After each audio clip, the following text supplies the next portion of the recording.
Hello guys, so আমরা বেরিয়ে গেছি পুরীর জন্য। ট্রেন প্রচুর লেট, আর এই যে এখন বাজে রাত 12:30।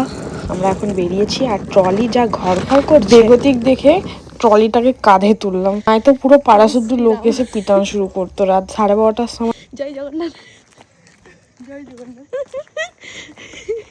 রাত এখন 11:45 যাচ্ছে।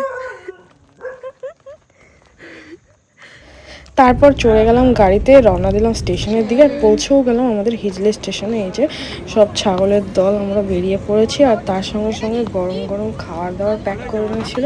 আমরা তো খেয়ে এসেছিলাম, তাও এই খাবারগুলো দেখে এত লোভ লাগছিল যে পেটে একটু জায়গা হয়ে গেছে। তারপর সব আমরা রাম গরুরের ছানা ট্রেনের ওয়েট করতে করতে বোর হয়ে গেছিলাম, তাই এই কুকুরছানার পিছনে লেগে নিচ্ছিলাম।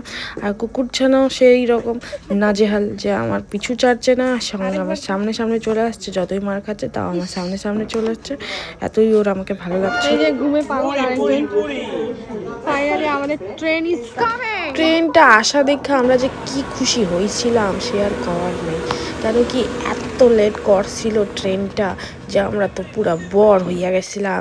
তাই জন্য দৌড়াই দৌড়াই উঠা পড়লাম ট্রেনের মধ্যে। আর এই যে আমার বোন তো এমন টাটা দিতা ছিল যেন ওরে ফেলাই তুইয়া চলে যাবো। আর আমাদের এই যে সৌভিক মাস্টার অশেষ চেষ্টার পর তার সিটে পৌঁছালো। আর সকালবেলা এই যে সবার ভ্যাটকাইন না হাসি, সব বান্দর থেকে ভিকারির দল হইয়া গেল। হায় হায়, এরপর ট্রেন তো আমাকে এমন একখান জায়গায় দাঁড় করাই দিচ্ছিল, দেখা মনে করলাম হায় হায় কেরালা পৌঁছায় গেলাম নাই। তারপর দেখি না না ঠিক আমাদের পুরী জংশনে ঢুকাইয়া দিচ্ছে। তারপরে তো হুড় হুড় করে বাইরাইয়া সব একবারে পৌঁছাই গেলাম হোটেলে। হোটেল তো বুকিংই ছিল, রুমগুলা পাইয়া একেবারে লাগেজগুলা ফেলাই থুই চলে আইছিলাম নাস্তা করতে। আর নাস্তা কইরা চলে আইছিলাম এক্ষুনি বাজার ঘুরতে, বাজার ঘুইরা চলে আইছিলাম আবার বিচের ধারে এসেই আগে ম্যাগি ঠুসা নিলাম। তারপরে দেখলাম এই চুনা পুটিগুলারে বাবা কি এনজয় করতেছিল, এগুলো দেখলে তো বেশ নিজের ছোটোবেলার কথা মনে পড়ে যায়। তারপরে একটুখানি স্টাইল মাইরা নিলাম।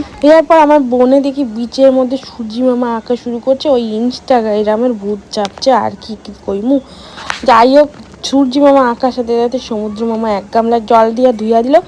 আবার ও আটকাই ছাইলো, সমুদ্র মামা কি করলো, এক সমুদ্র জল দিয়ে আবার ধুইয়া দিল। আমার চশমা খান যে লইয়া যায়নি এইটাই অনেক। এরপরে আমরা চলে গেছিলাম রুমে, খাওয়া দাওয়ার সাইরা আবার বিকালে গেছিলাম মন্দিরে।